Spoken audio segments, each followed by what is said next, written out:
Sí. Hola a todo el mundo, bienvenido a la sesión de hoy. Introducción a la planificación de la recaudación de fondos. Pero antes de comenzarmos, quiero hacer introducciones. Próximo. Bueno, entonces, brevemente, ¿quién es Candid? No. Ahí está. Sí, gracias. Brevemente, ¿quién es Candid? Somos una organización sin fines de lucro con oficinas en 6 ciudades en Estados Unidos, incluyendo Nueva York, Washington, D.C., Williamsburg, Atlanta, Cleveland y Oakland. Trabajamos con nuestros socios globales para mejorar la transparencia y visibilidad del trabajo realizado por la sociedad civil en el mundo. Para conocer más de nuestros productos y talleres disponibles en español, yo voy a compartir un link en el chat en un momento. Okay. Para aquellos de ustedes que acaban de unirse, bienvenidos a todos nuevamente. Mi nombre es Sam Ryder y soy un gerente red de Lances ubicado en Ohio. Estoy muy emocionada de unirme a ustedes hoy para compartir más de los recursos de Candid. Y tenemos la suerte de hoy que mi jefe, Julieta Méndez, sea nuestra facilitadora hoy.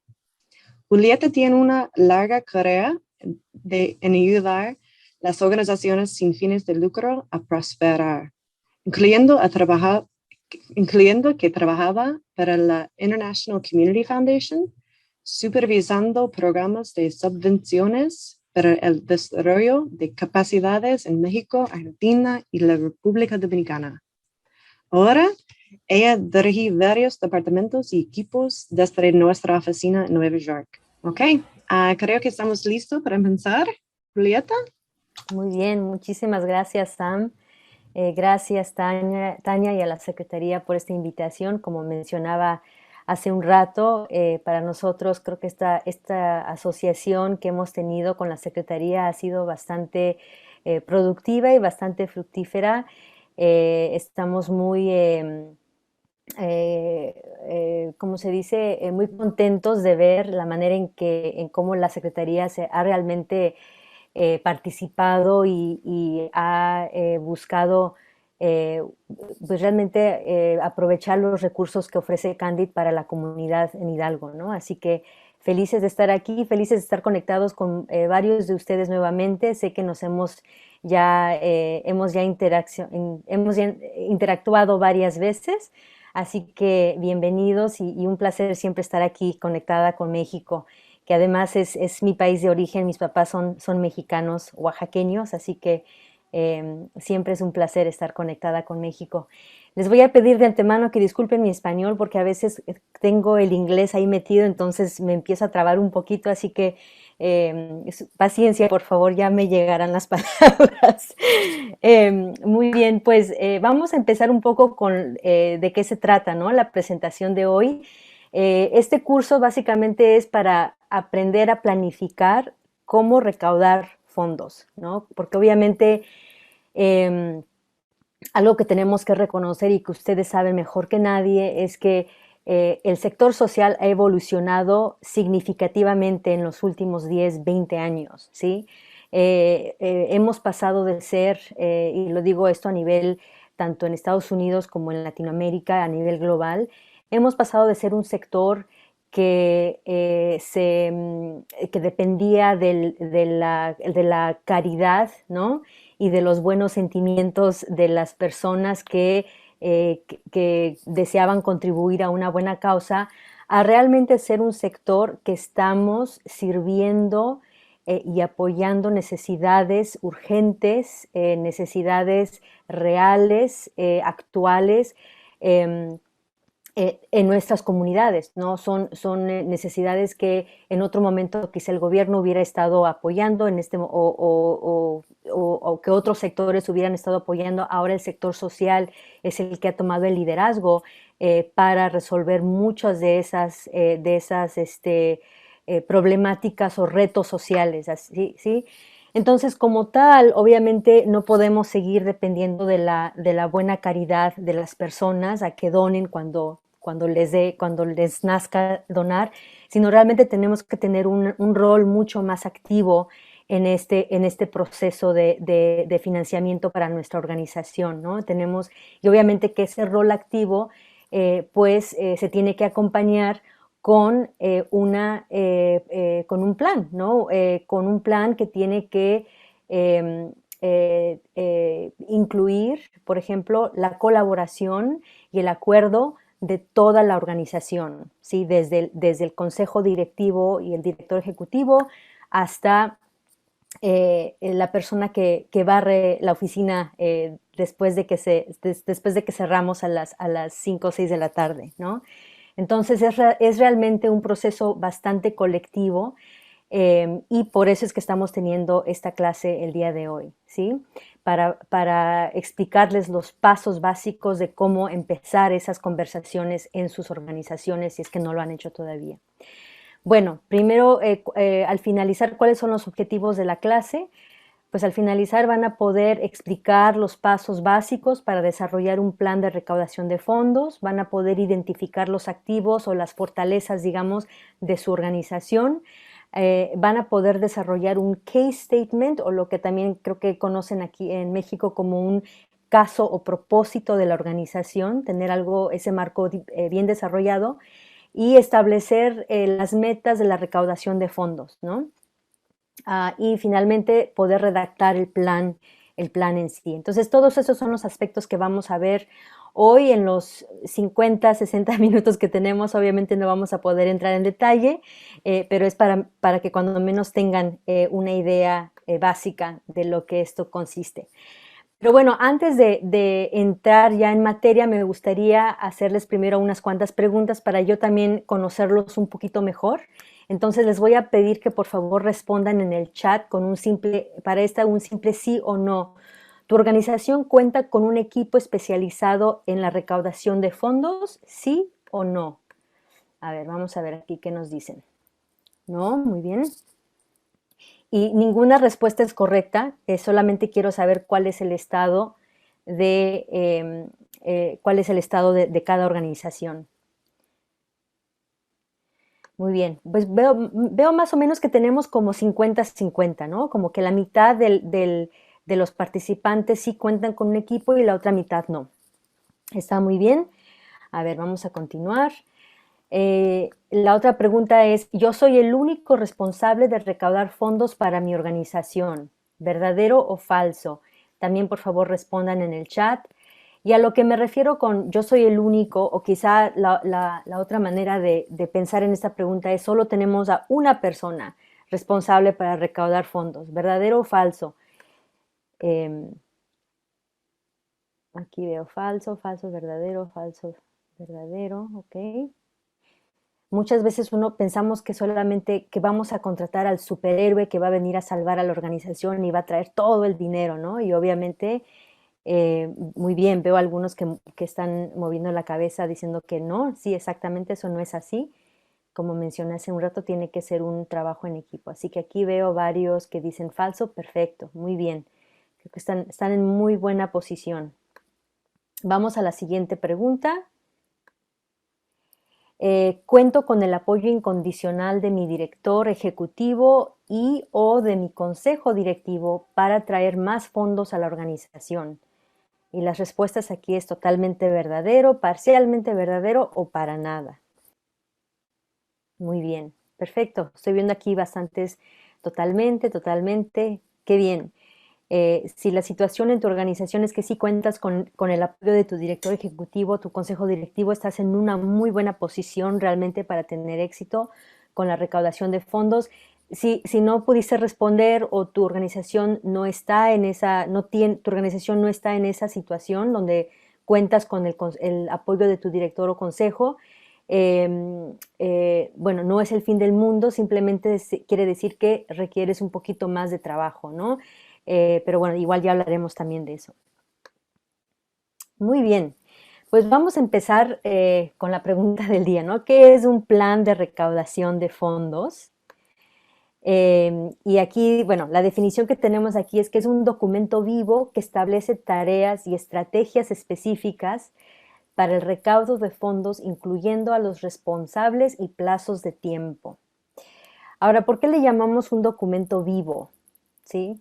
Se le llama un documento vivo porque no es algo que redactas, no es un documento que vas a redactar y luego lo vas a guardar en tu cajón o lo vas a poner en tu librero y ahí se va a quedar y te vas a olvidar de él y jamás lo vas a volver a ver, ¿no?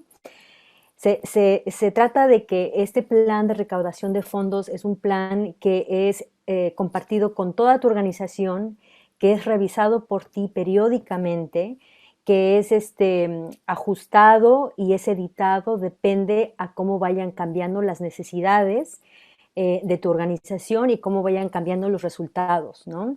Si alguna estrategia que has, si una estrategia que has recomendado resulta que no es la mejor estrategia, pues simplemente regresas a tu plan y haces la modificación, aprendes de las lecciones y modificas y implementas nuevas estrategias que puedan funcionar mejor, ¿no? Por eso se le llama un documento vivo y eso es muy importante. Eh, es de suma importancia de que no pensemos que un plan es un documento estático, sino que va cambiando según las necesidades de nuestra organización, ¿sí? Incluye a los responsables y a los plazos de tiempo, o sea, tenemos que ser muy específicos también en el plan, quién va a ser el responsable de qué, y cuál es el tiempo, o sea, el tiempo que nos estamos dando para este plan. Puede ser un plan de 6 meses, puede ser de un año, puede ser de aquí a los próximos 5 años, ¿no? ¿Cuál es la necesidad? Y en base a esa necesidad se establecen los responsables y los plazos de tiempo. Muy bien, entonces, cómo planificar el éxito, ¿no? Lo primero es establecer las prioridades, ¿sí? Para eso obviamente se tiene que dar una conversación con todos los líderes y los responsables de la organización, cuáles son las prioridades de la organización, nuevamente de aquí a un año, de aquí a 5 años, de aquí a 10 años. Hay que tomarse el tiempo para tener estas conversaciones. Hay mucha tarea que hay que hacer antes de lanzarnos a redactar este plan. Y obviamente que hay que obtener la aceptación de todos los involucrados, ¿no?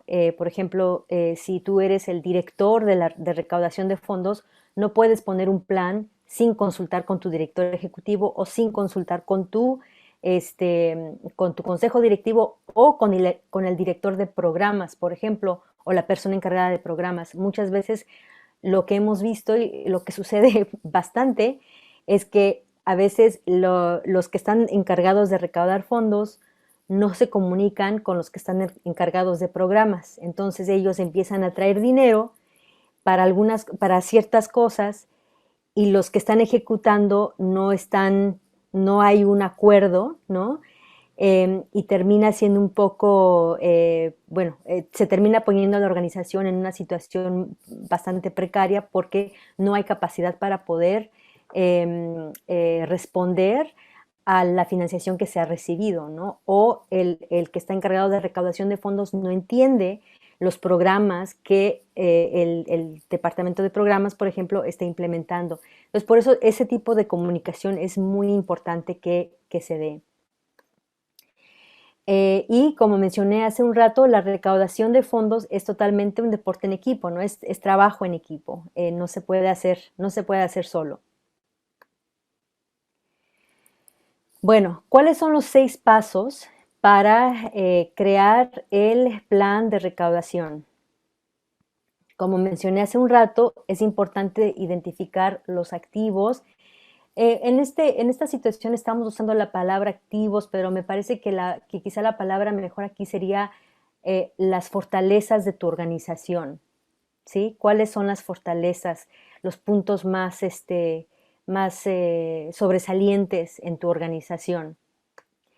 Segundo, volvemos al case statement. Es importante, antes de hacer el plan, desarrollar el case statement. Vamos aquí a hacer rápidamente otra pregunta para todos. ¿Cuántos de ustedes, pueden responder con sí o no, cuántos de ustedes y ya tienen un case statement desarrollado. Pueden poner sí, si lo tengo o no lo tengo. Y voy a repetir lo que es un case statement. Un case statement es un documento, como me explicó Tania hace un rato en español, se dice caso o propósito de la organización, ¿sí? Que incluye la misión, la visión, los valores, el quién, el qué y el por qué de la organización, por qué existe, ¿sí? Y por qué, cuál es el trabajo que están tratando de hacer. Es como un marco de comunicación. ¿Cuántos de ustedes ya tienen este documento hecho?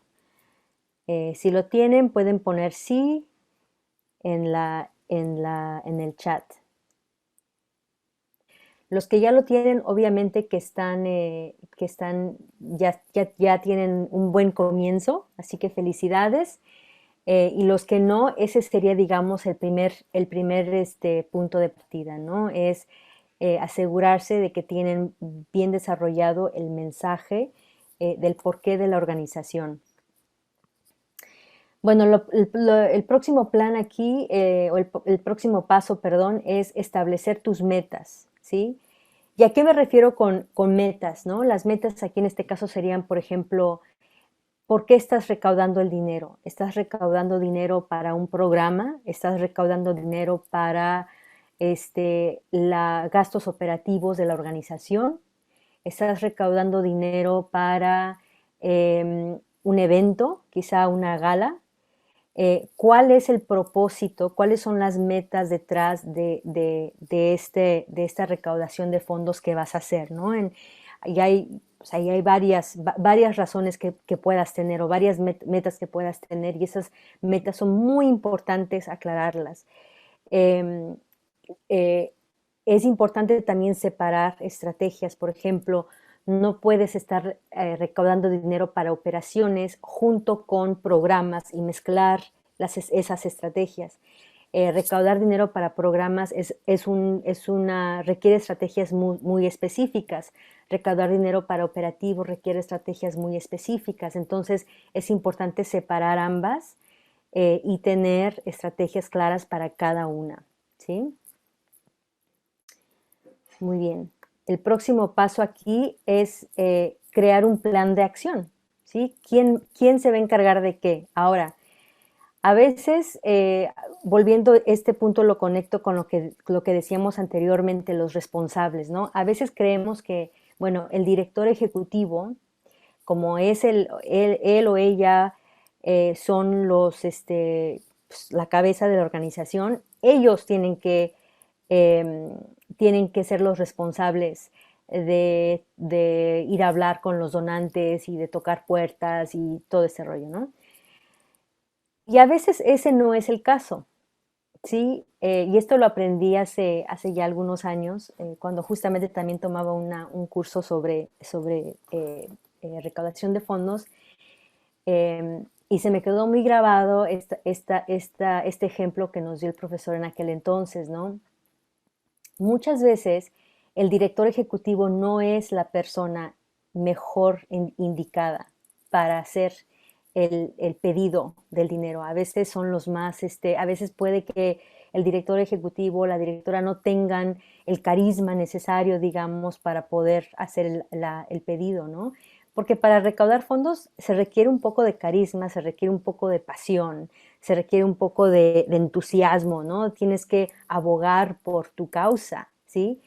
Y no siempre, no todas las personas tienen estas, digamos, habilidades, ¿no? Cada quien tiene lo suyo. Entonces es importante que se identifique dentro de la organización quién es el portavoz, quién es el que mejor representa a la organización. No necesariamente tiene que ser el director ejecutivo, puede ser un miembro del consejo directivo, puede ser algún director de programas, o alguien más, ¿no? Es importante abrir la mente en ese sentido y buscar quién mejor representa a la organización, quién es el mejor portavoz que puede llegar, presentar nuestra causa y convencer al donante a apoyarnos, ¿no? A veces el director ejecutivo o el consejo directivo son los que simplemente te abren la puerta, te conectan con el donante y entonces entra alguien más a dar esa presentación. Entonces, creo que la última vez que nos conectamos, cada uno de ustedes presentó un poco sobre su organización. Recuerdo que fue también un evento muy interesante y me gustó muchísimo. Pues eso justamente es, ¿no? Buscar a alguien que tenga esas habilidades de saber cómo presentar de una forma bastante breve la causa de la organización para convencer al donante, ¿sí? Y bueno, entonces ya el último paso es implementar el plan, ¿no? Obviamente no quieres dedicar todo ese trabajo y luego que se quede ahí, como mencioné hace rato, y no llevarlo a la luz, eso sería muy triste, ¿no? Y lo último, que yo creo que es lo que a veces no nos damos el tiempo de hacer, que es sumamente importante, lo último es evaluar el plan, ¿no? Ya que se implementa, es regresar al plan y ver, ok, a ver, después de 6 meses o 3 meses, ¿no? Depende de qué tan largo sean los plazos de tiempo. ¿Qué funcionó? ¿Qué no funcionó? ¿Cómo podemos mejorar algunas estrategias? ¿Cómo podemos abordar a los donantes de una forma distinta? ¿Qué nos hizo falta? Es importante poder evaluar el proceso de una forma sana, ¿no? Aceptando todo lo que funcionó y lo que no funcionó, los errores y los aciertos. Es muy importante poder hacerlo desde una perspectiva sana, aceptarlos y aprender y crecer de ellos, ¿no? Para así poder mejorar. Muy bien. De veras que me gustaría estar en persona con ustedes porque siento que estoy hablando mucho y no los escucho. A veces lo virtual no es la plataforma ideal, pero bueno, se hace lo que se puede, ¿no? Vamos a pasar aquí a los ingresos sin fines de lucro. Esta pantalla aquí está mostrando, esta lámina está mostrando cuál es la división entre de la fuente de recursos que reciben las organizaciones no lucrativas. Esto es principalmente en Estados Unidos, obviamente. Esta información es de la información que tenemos en Candid, de los datos que tenemos en Candid, perdón. Entonces, lo que aquí estamos mostrando es una organización, más o menos en general, recibe el 70% de sus ingresos de servicios de programas. El 23% de sus ingresos son de contribuciones, ¿sí? Y el 7% viene de otros medios. Entonces, ¿qué nos está diciendo? ¿Qué nos está diciendo esta lámina? Nos está diciendo que si nosotros creemos que la sobrevivencia o la sustentabilidad de nuestra organización va a venir solamente de contribuciones de donantes, nos vamos a tener una sorpresa muy desagradable porque las contribuciones de donantes realmente, por lo general, solamente conforman el 23% de los ingresos de una organización sin fines de lucro, ¿sí? Hoy en día, esta porción aquí, el 70%, cada vez es más grande y eso es porque hoy en día a una organización sin fines de lucro se le exige ser sustentable de una forma que va más allá de la dependencia de donaciones de individuos, ¿sí? Independientes. Lo que mencionaba hace un rato, ya no nada más podemos contar con la buena caridad de los demás, sino también tenemos que ver cómo creamos modelos de sustentabilidad dentro de nuestra organización, ¿sí? Ahora, ejemplos, ¿no? Vamos a ver algunos ejemplos. Y si ustedes tienen un ejemplo, lo pueden compartir también en el chat. Les voy a dar el primer ejemplo clarísimo de un modelo así, es por ejemplo de Candid, donde trabajamos nosotros, ¿no? Candid es una organización sin fines de lucro. Nosotros, el 40% de nuestros ingresos dependen de las fundaciones que nos dan subvenciones, ¿no? Pero el otro 60% viene de servicios de programas o de, en este caso, de los ingresos que recibimos de la venta de nuestro producto, de uno de nuestros productos más conocidos. El producto más conocido que tenemos es el directorio de subvenciones que ustedes han utilizado, el Foundation Directory Online, ¿no? Ese es el producto más popular que tenemos. El 60% de nuestros ingresos vienen de ahí, ¿sí? Entonces, no dependemos solamente de subvenciones, sino también estamos dependiendo de la venta de productos y obviamente que en este caso nosotros, por ejemplo, ¿a quién le vendemos? A grandes instituciones, bibliotecas, grandes ONGs que pueden pagar por el uso de ese producto y a su vez nos permite, con eso nos permiten poder subsidiar el uso de ese producto a otras ONGs más pequeñas que quizá no puedan pagar, ¿sí? Entonces, el nuestro, por ejemplo, ese sería un ejemplo. Otro ejemplo es una organización que quizá trabaja con niños, vamos a suponer un programa después de escuela que enseña a los niños a jugar soccer, les ayuda a hacer la tarea y encima de eso también venden galletas, ¿no? El Girl Scouts, por ejemplo, no sé si en México se conozca el Girl Scouts, la organización de niñas y niños donde los llevan a acampar, les enseñan a cómo ser autosuficientes y para recaudar dinero, ¿qué hacen? Venden galletas, ¿no? Ese es otro ejemplo de organizaciones que tienen servicios de programa como una fuente de ingreso. Entonces voy a hacer otra pregunta a ustedes. Filosofía, al caso, al case statement. Muchas gracias. Filosofía institucional, eso me gusta. Esto lo vamos a usar. Institucional. Voy a hacer aquí una pregunta. ¿Cuántos de ustedes, además de recaudar dinero de donantes o fundaciones, también cuentan con un ingreso de recursos, de un ingreso económico que viene de la venta de algún producto o de programas? Perfecto. Este es un buen ejemplo que aquí nos compartes, Mireya. Dice, nuestra sustentabilidad viene de afiliaciones, cuotas de recuperación, venta de servicios como capacitaciones y de los apoyos de los mismos miembros de la OSC. Genial. Es exactamente a lo que me refiero. Si alguien más tiene algún otro ejemplo, por favor compartan, porque es bueno que vean, que entre todos veamos cuáles son los ejemplos locales, ¿no? Que están funcionando en Hidalgo. Muchas gracias por compartir, Mireya.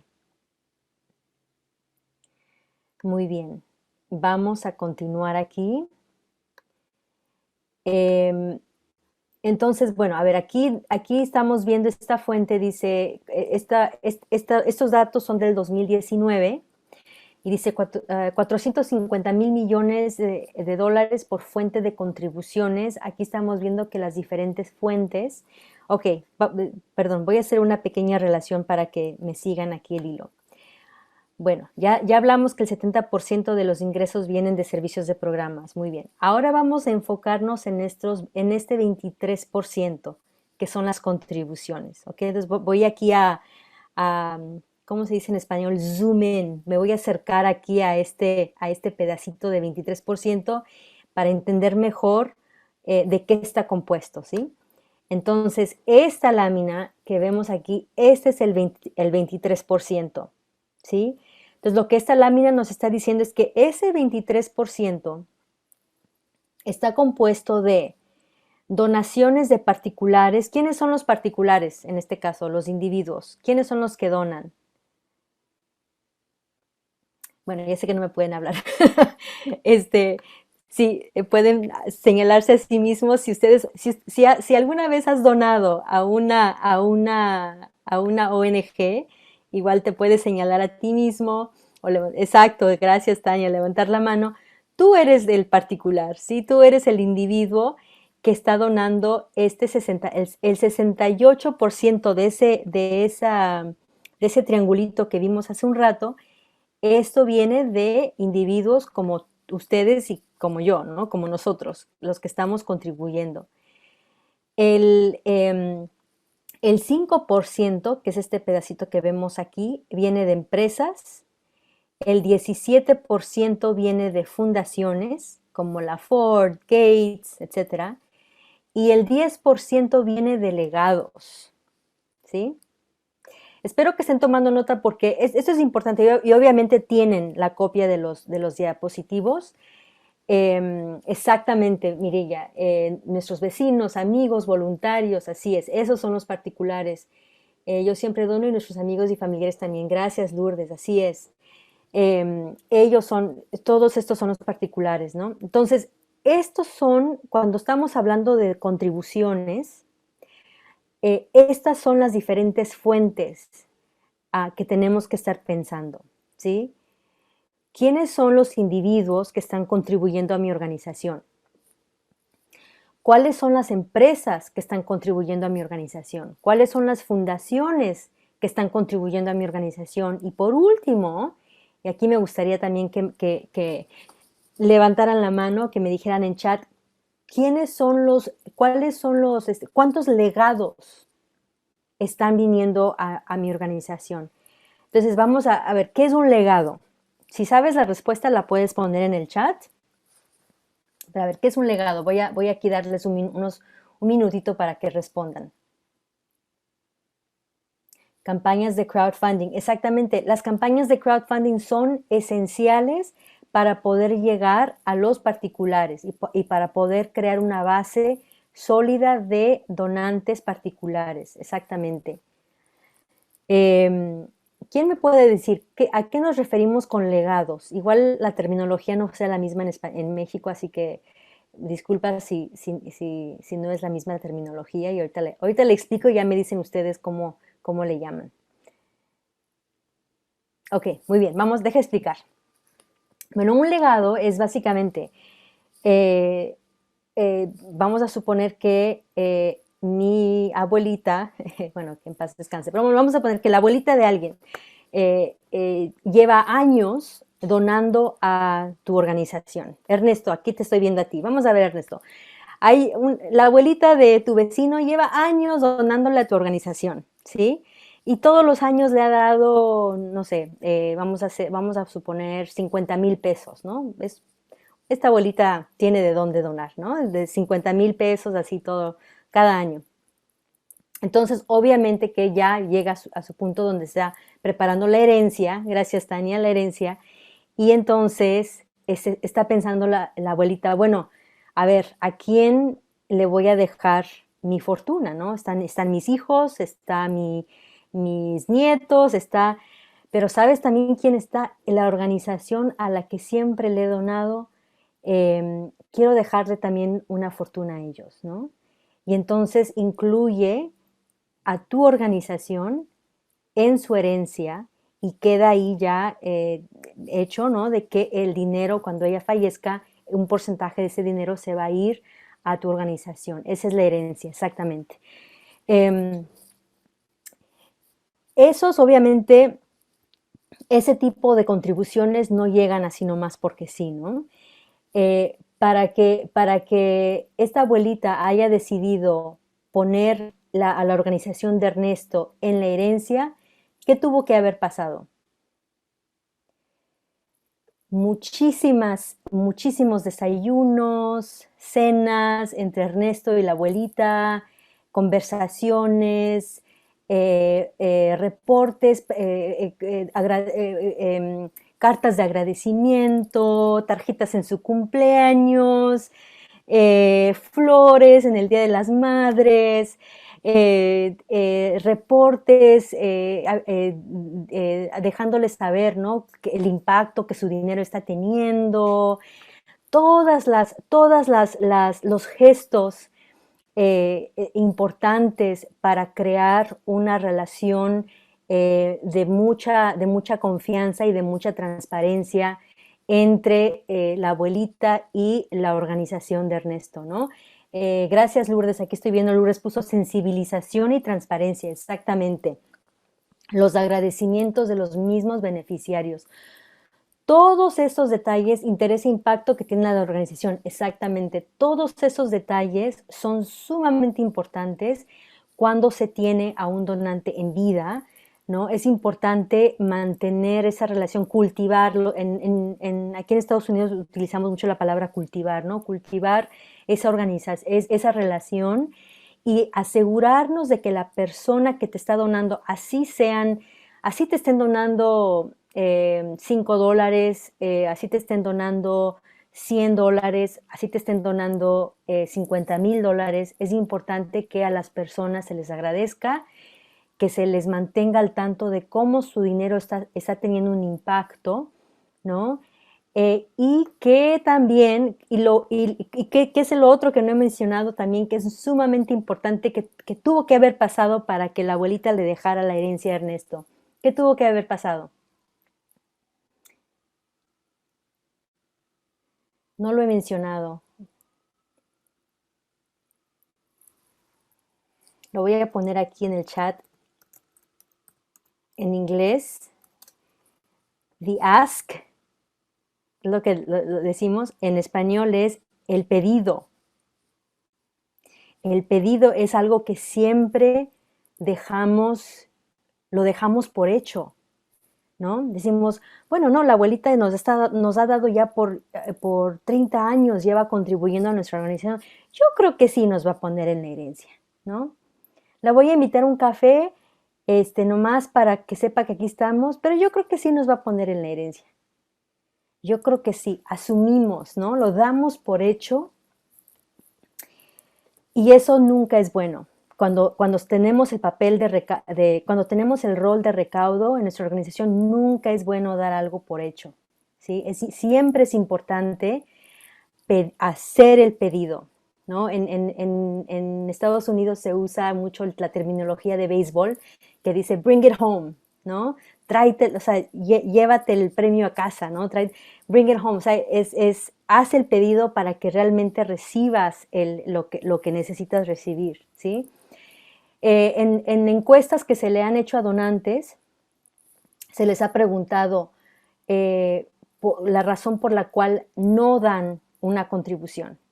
Dicen, ¿por qué no das una contribución? Y la respuesta siempre es porque no me lo pidieron. ¿Por qué llevas 20 años dando $50 al mes y nunca has dado más? Porque nunca me lo han pedido. Nunca me han pedido que dé más. Entonces, muchas veces es nuestra culpa, ¿no? Que el donante no esté más involucrado todavía, porque si tienes un donante que ha estado muy constante, ponte a pensar en este momento, ¿qué puedo hacer para llevar a que ese donante pase de dar $50 al mes, y discúlpenme que estoy hablando en dólares, a que nos dé $100 al mes o una donación de $1,000 al año, ¿no? O sea, lo que sea razonable para tu organización. Preguntar, hacer el pedido es sumamente importante. Entonces, bueno, esos son legados. ¿Alguien aquí ha recibido alguna herencia de algún donante? Pueden marcar un sí en el chat si lo han recibido. Ah, muy bien, mire ya. Parece que la mayoría no. Muy bien, pues nos donan. ¡Wow! Una casa, qué bien. Felicidades. Ese tipo de relaciones se fomentan con mucha confianza y mucha transparencia. Muy bien. Aún no, esa es una buena respuesta, Lourdes. Aún no, pero ya, pronto podrán contarnos la experiencia. Muy bien. Vamos aquí a la siguiente lámina. Bueno, solamente para resumir entonces, cuando estamos pensando de contribuciones, tenemos que pensar de cada uno de estos aspectos, ¿sí? Particulares, corporaciones o empresariales, fundaciones y las herencias.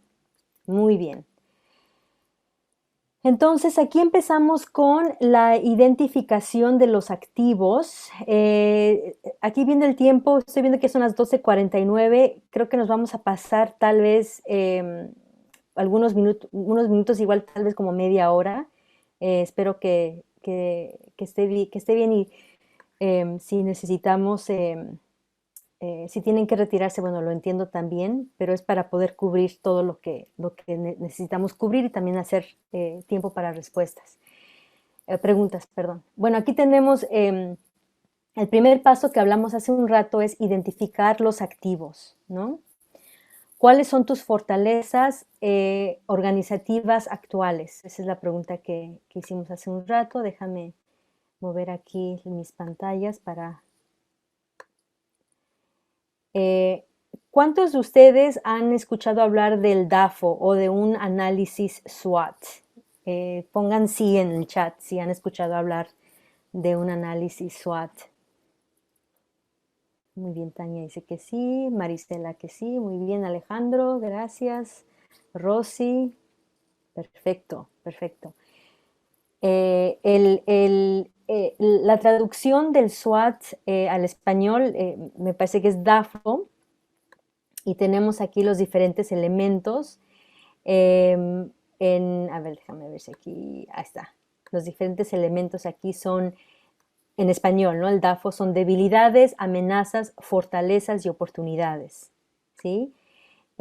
Estos se relacionan al inglés, como lo pueden ver aquí en mano derecha de la pantalla.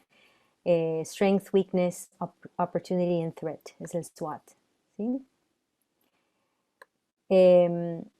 A ver, perdón. Entonces, vamos a hablar un poquito de este punto aquí. ¿Cuáles son a qué nos referimos cuando decimos debilidades, amenazas, fortalezas, oportunidades? ¿A qué nos estamos refiriendo exactamente? Nos estamos refiriendo, por ejemplo, ¿a qué? Nos estamos refiriendo al hecho, por ejemplo, de que, por ejemplo, los que tienen un equipo, los que mencionaron hace un rato, que tienen a un equipo gracias, el plan FODA. Ok, FODA. ¿Así es como se le llama en español? ¿FODA? Sí, muy bien.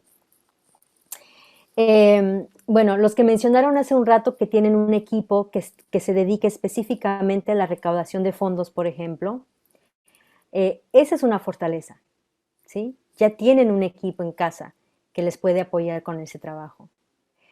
Los que mencionaron, si no tienen a un equipo, entonces digamos que esa sería la debilidad, ¿no?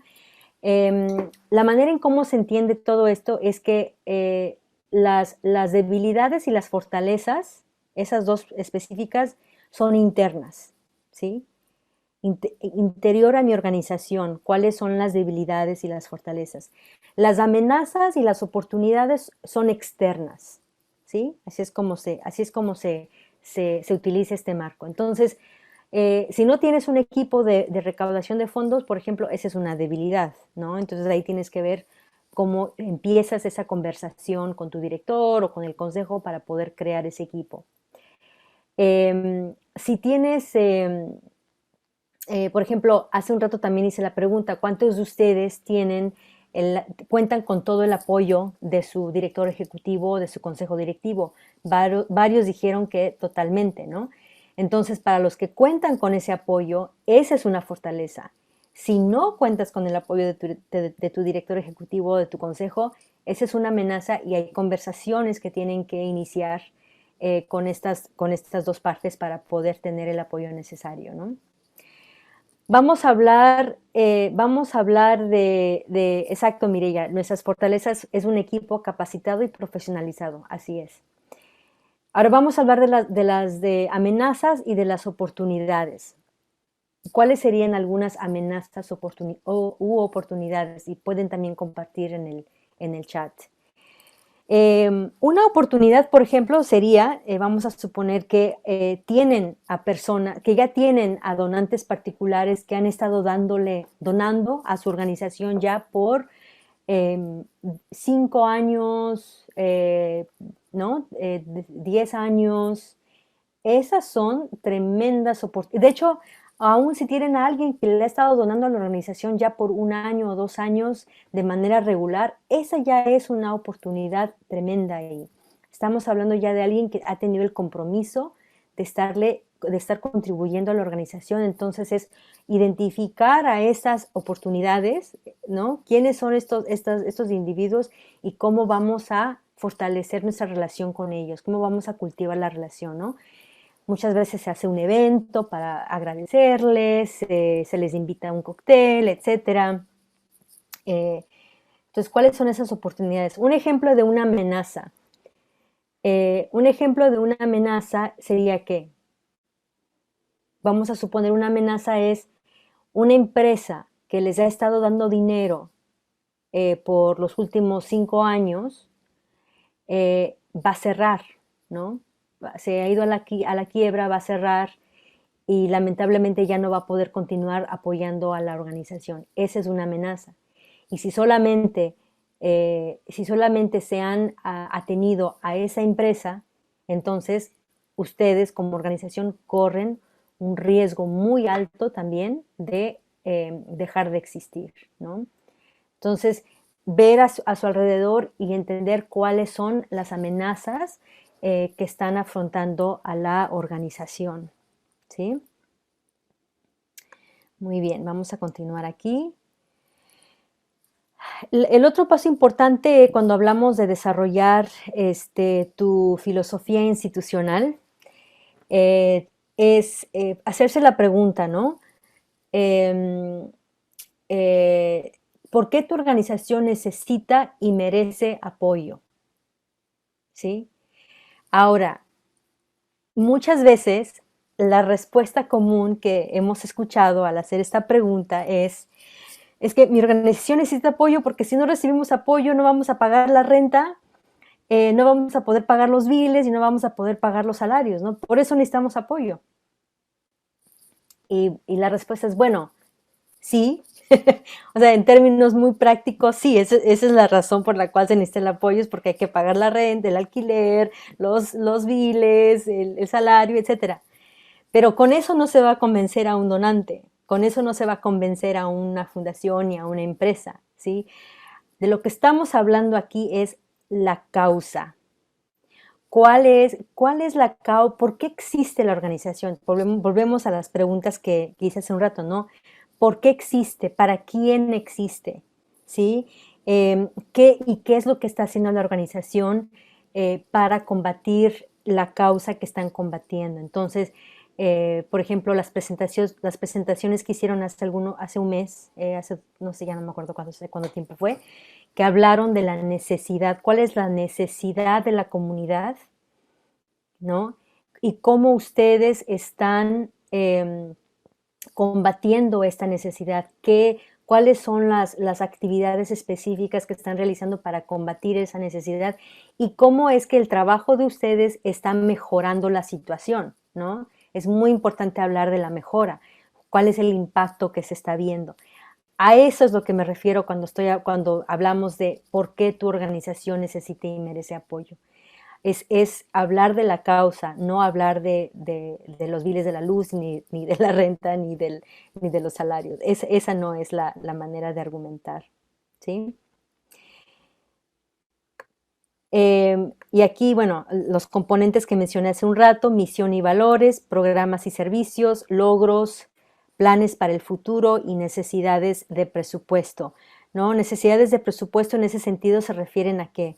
Se refiere, por ejemplo, a los programas que están desarrollando, ¿no? O sea, cuánto presupuesto necesitan para poder desarrollar estos programas, para poder realizar las actividades y combatir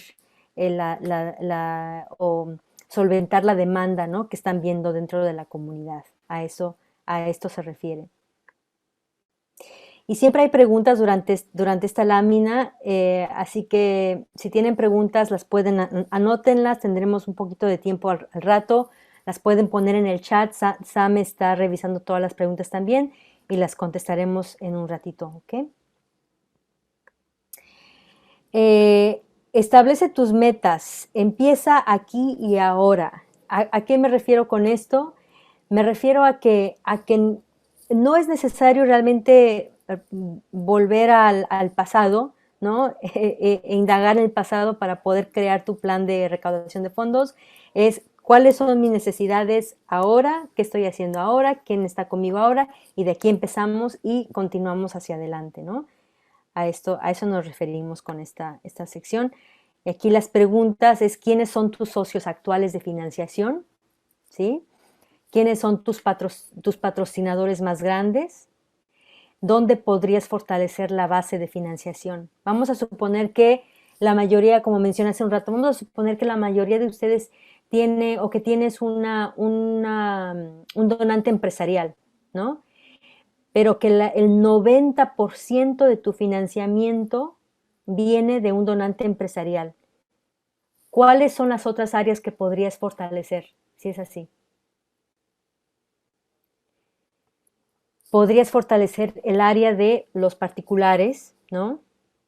Podrías fortalecer el área de fundación, de subvenciones de fundaciones y podrías fortalecer el área de herencias, ¿no?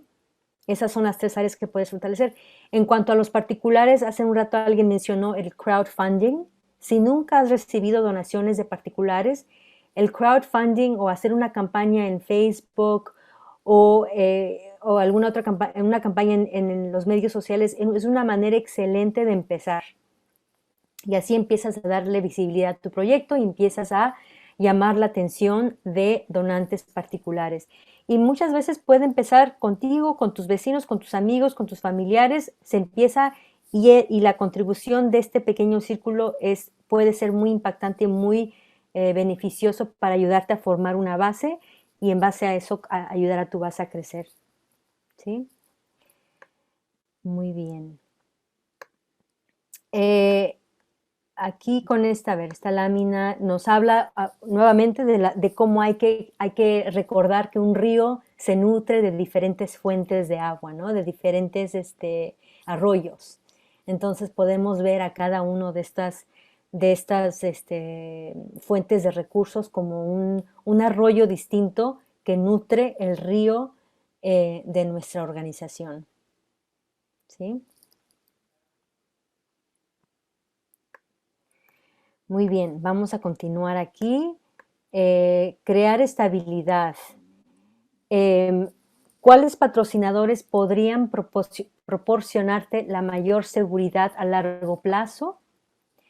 ¿Cuáles patrocinadores adicionales podrías añadir a tus fuentes de financiación?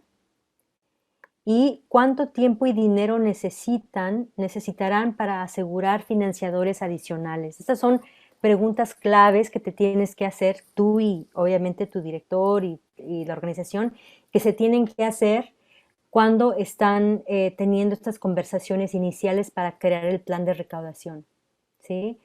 ¿Cuáles patrocinadores podrían proporcionarte la mayor seguridad a largo plazo? Ya sea a través de una herencia, ya sea a través de subvenciones, ya sea a través de la cultivación de donantes particulares. ¿Cuáles patrocinadores adicionales podrías añadir a tus fuentes de financiación? ¿Y cuánto tiempo y dinero necesitan para asegurar financiadores adicionales? Algo que se ha hecho común aquí en Estados Unidos, una filosofía que se ha hecho común apenas recientemente es: para traer dinero se necesita dinero, ¿no? No se puede traer dinero de la nada. O sea, la organización necesita tener un presupuesto que sea dedicado a la recaudación de fondos. Eso es sumamente importante. Si tu director ejecutivo, tu consejo te dice, ve y tráenos dinero, y tú dices, y bueno, ¿y cuál es mi presupuesto? No hay presupuesto. O sea, para eso te contratamos, para que tú traigas el dinero, ¿no? O sea, no, esa no es una buena práctica. Necesitas un presupuesto para poder hacer esas actividades. ¿Por qué? Porque hablamos de lo que hablamos hace un rato, ¿no? Para crear una relación de transparencia y confianza hay que cultivar esa relación, y para cultivar esa relación se requieren de muchas cenas y muchos cafecitos y de viajes y de conversaciones, ¿no? Entonces, si todo eso requiere un presupuesto básico, ¿sí? Entonces, para atraer dinero se necesita tener una cierta base de dinero. Muy bien. ¿Cuáles estrategias usarás crear tu plan de acción. Eh, Aquí lo que sugerimos es establecer una meta para cada estrategia de ingreso, y pensar, por ejemplo, en el quién, cuándo, qué, dónde y cómo, ¿no? Entonces, si piensas, por ejemplo, obtener una herencia, si ya identificaste, ¿sabes qué? Si tenemos una persona que podría, y no tiene que ser una persona viejita, puede ser una persona que es joven, pero que ya lleva tiempo dando en la organización, empiezas a plantar esa semillita desde ahora, ¿no? Entonces ya tengo aquí identificada a esas personas para una herencia, tengo aquí identificada a estas empresas para una donación. ¿Cuáles van a ser tus estrategias? ¿Cómo vas a presentarte y presentar tu caso ante estas personas? Aquí en Estados Unidos, en cuanto a las contribuciones de particulares, de individuos, típicamente las dividimos en dos categorías, ¿no? Los diferentes tipos de personas son personas que se dejan llevar con las emociones, ¿sí? Las personas que quieren que les hagas sentir, que les hagas llorar, los hagas llorar, que los hagas, sí, que les llegues al corazón, porque esa es la manera de convencerlos. El otro tipo de donante es el donante que se convence a través de hechos, de datos, de números, ¿sí? No le interesan emociones, no le interesa los pobrecitos, las caritas hermosas de los niños, no les interesa nada de eso. Ellos quieren ver números, datos, hechos, ¿sí? Entonces, cuando estés preparando tus estrategias y estés identificando a tus diferentes donantes, tienes que tener eso en mente, tienes que aprender a conocer a tus donantes y ver, ok, qué tipo de persona es y cómo voy a comunicarme con ellos, ¿no? Voy a apelar a sus emociones o voy a apelar al intelecto. Esto es digamos, un ejemplo, ¿no? Del tipo de estrategias y de metas que hay que establecer. Y bueno, aquí tenemos un ejemplo de una situación aquí donde esta organización necesita recaudar fondos, $60,000 en este caso, digamos, en donaciones de fundaciones para el fin de año, ¿no? Entonces, digamos, que de julio a julio. Entonces, vamos a suponer que de julio 2021 a junio 2022, esta organización necesita recaudar $60,000, ¿sí? De fundaciones. Entonces, ¿cuál es el plan? ¿No?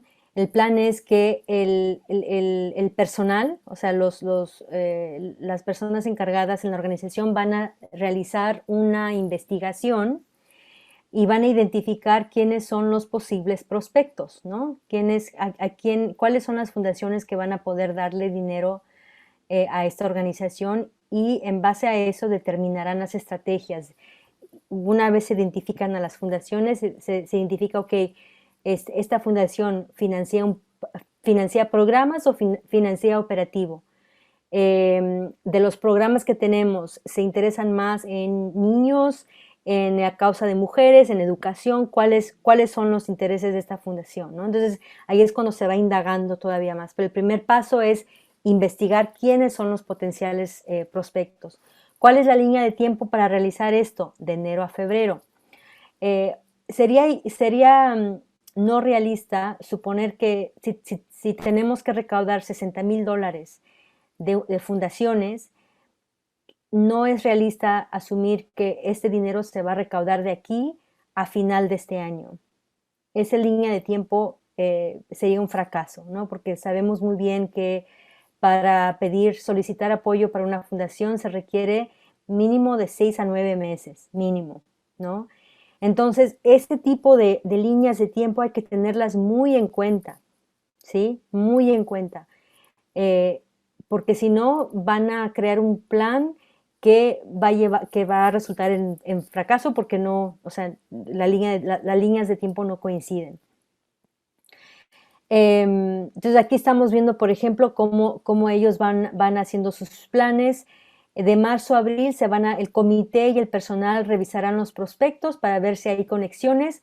O sea, cuando ustedes identifican, ¿no?, quiénes son los donantes, ya sea particulares o institucionales, pueden llevar esa lista a su consejo directivo y a su director ejecutivo, presidente, y decir, ok, aquí está la lista de todas las personas y las empresas que ya están donando, a las que podemos abordar y pedirles que o nos donen más o pedirles que contribuyan. A ver, ¿quién conoce a quién? ¿No? Y ahí es donde entra el trabajo en equipo. Entonces puede que el presidente, el presidente de la mesa directiva diga, no, pues yo conozco a fulano de tal, y alguien más diga, yo conozco a este, yo puedo hablar con aquel, y así es como se va armando la colaboración. Y finalmente el personal de desarrollo presentará las propuestas a los potenciales prospectos, y eso se llevaría a cabo de mayo a junio, ¿no? Entonces aquí más o menos un ejemplo de cómo se van dividiendo las actividades y cómo se les va poniendo tiempos para que el plan sea realista y tenga éxito. Y bueno, finalmente es implementar el plan, ¿no? Infórmate con regularidad para asegurar de que vas por buen camino. Esto es lo que mencionaba yo hace un rato, darse el tiempo de evaluar y tener una reflexión sana sobre cuáles fueron los aciertos y los desaciertos y cómo podemos mejorar el plan. Y al final, bueno, evaluar el plan, ¿no? ¿Qué funcionó y qué no funcionó? Y en base a eso seguir mejorando. Igual esto puede pasar yo diría cada 3 a 6 meses. Entre más se evalúe el plan es mejor, porque así puedes ir corrigiendo mientras vas implementando el proceso. ¿Ok? Aquí está otro ejemplo, pero bueno, voy a saltarme este ejemplo aquí porque es parecido al anterior. Y bueno, vamos a dar la revisión de los 6 pasos nuevamente. Lo que compartimos al principio de la presentación, los 6 pasos para empezar a desarrollar el plan de recaudación de fondos es identificar tus activos o tus fortalezas, ¿no? Desarrollar tu filosofía institucional. ¿Cuál es tu causa? ¿Cuál es la causa que estás apoyando? Establece tus objetivos. ¿Por qué necesitas recaudar dinero? Crear tu plan de acción. ¿Quién te va a apoyar? ¿Sí? ¿A quiénes vas a abordar? ¿Quiénes ya te están apoyando? ¿Qué necesitas? ¿Dónde están las brechas? Implementar tu plan con el apoyo de tu director ejecutivo, de tu consejo directivo, etcétera. Y finalmente evaluar el plan. ¿Sí? Son los 6 pasos. Y para repasar aquí los puntos claves, es importante que sepas dónde estás parado o parada y hacia dónde va tu organización, ¿no? Como organización es muy importante saber y ser honestos. Es importante ser honestos con uno mismo dentro de la organización. Diversificar las corrientes de donaciones, como mencioné hace un rato. O sea, en este caso hablamos solamente de ese 23% de contribuciones, creo que era 23%. Pero también recuerden que pues hay más fuentes, ¿no? Está la fuente de ingresos de productos o servicios, y hay otras fuentes también. Entonces, ¿cómo se están diversificando las corrientes de donaciones y de ingresos? Establecer metas realistas, ¿sí? Eso es muy importante. Y finalmente, evaluar el plan. Ok. Ya sé que obviamente la idea era poder realizar un ejercicio, pero lo que voy a recomendar, Tania, es que quizá esto se los dejo de tarea, ¿sí? En los documentos que compartió Sam, se incluyó una hoja, un ejercicio, para que ustedes puedan empezar ¿cómo se dice?, a realizar cada uno de estos pasos que acabamos de explicar. Entonces, quizá de tarea es empiecen ese trabajo y más adelante pueden igual compartir su ejercicio con Tania o conmigo, y podríamos darle una revisada y dar consejos y asesorarlos para ver cómo van. Bien, que ya no nos va a alcanzar el tiempo ahorita.